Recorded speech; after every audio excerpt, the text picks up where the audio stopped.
Din nou pe standul 15. Da? Cu Ioana de la Regal Fish.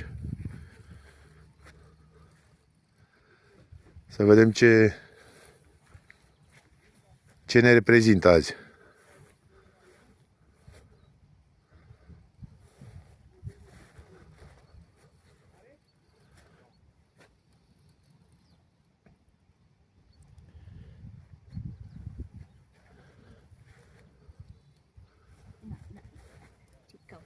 Da, haideți să o ajutăm un pic, că e între două lansete.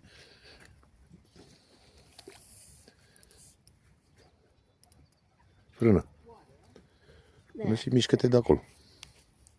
Lasă-l. Lasă-l că vine el singur. Vine el singur. Da?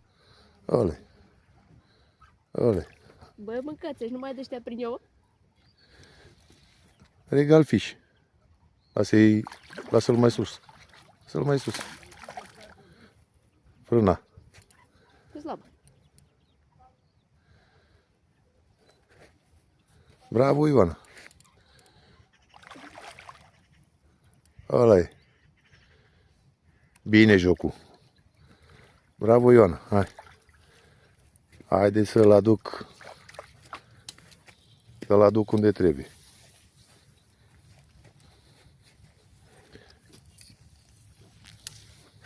Da? Bravo. Hai. Hai, ușor așa. Hai. Mamă, nu mai dă-știa încălțați ei, Ioana?